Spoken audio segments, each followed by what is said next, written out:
Fala a verdade, quando a gente ouve a palavra Inquisição, o que vem na cabeça na hora, né? Salas de tortura, gente encapuzada, fogueiras, é uma imagem muito forte que o cinema e os livros gravaram na nossa mente. Mas, e se essa imagem for, na verdade, mais mito do que realidade? Hoje a gente vai tentar separar a lenda dos fatos. A cultura pop pintou um quadro bem claro pra gente. Uma máquina de perseguição gigantesca, sem piedade, que teria matado milhões de pessoas em nome da fé. É uma história assustadora, não tem como negar. Só que a pergunta que a gente precisa fazer é: será que os registros históricos, os documentos da época, confirmam essa versão? E olha, a diferença entre o mito e os fatos não é pequena, é um abismo. De um lado, essa imagem de terror total que a gente conhece. Do outro, o que os próprios documentos da Inquisição revelam. E isso joga uma pergunta no ar. Como é que essa distância entre a percepção e a realidade ficou tão gigantesca? Para entender isso, a gente precisa voltar para o começo. E aqui já vem a primeira grande surpresa. A Inquisição não surgiu para inventar a perseguição. Pelo contrário, ela foi criada para tentar controlar a perseguição que já rolava. Antes dela, uma acusação de heresia podia virar um linchamento na praça pública, sabe? Justiça com as próprias mãos. A ideia era criar um tribunal formal, com regras e um processo, para botar um pouco de ordem nesse caos. E quando a gente olha para o processo em si, a coisa fica ainda mais inesperada. Sim, claro, tinha denúncia e interrogatório. Mas o objetivo principal, na esmagadora maioria das vezes, não era a execução. Era, acredite se quiser, a reconciliação. A grande maioria dos processos terminava com penitências espirituais, que era uma chance da pessoa se corrigir e não um bilhete só de ida para a fogueira.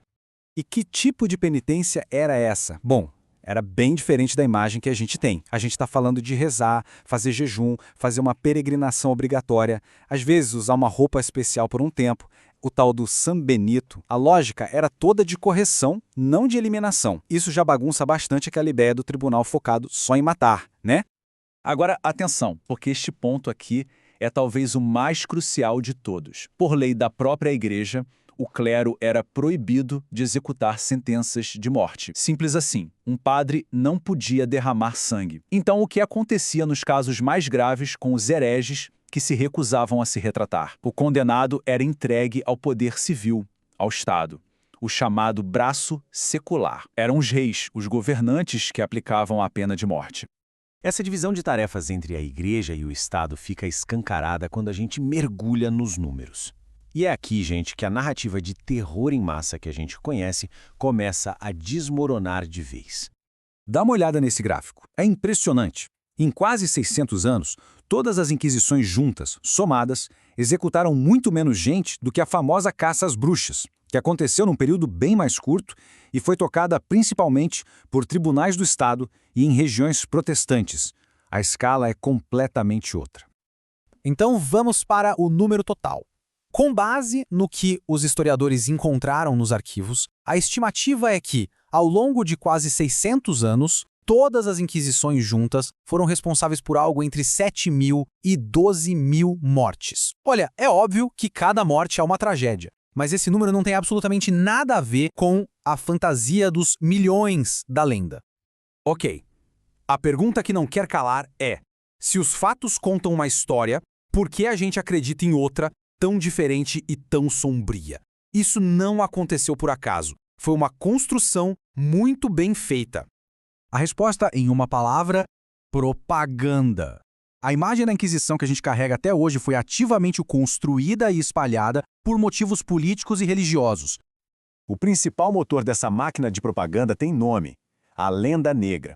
Foi basicamente uma campanha de desinformação muito eficaz, promovida pelos inimigos políticos da Espanha, a superpotência da época, e também pela Reforma Protestante. Eles pegaram a Inquisição espanhola, inflaram os números, inventaram atrocidades e usaram isso como uma arma para pintar a Espanha inteira e o catolicismo como bárbaros e opressores. E essa lenda foi sendo alimentada século após século. Começou lá com panfletos, depois foi revivida por movimentos políticos e, finalmente, foi imortalizada pelo cinema no século XX, que transformou essa caricatura em fato histórico na cabeça de muita gente. Então, para não deixar dúvida, vamos fazer um jogo rápido aqui, um fato ou fake dos mitos mais persistentes sobre a Inquisição. Primeiro mito: A Inquisição foi a grande comandante da caça às bruxas na Europa. É a imagem clássica de filme.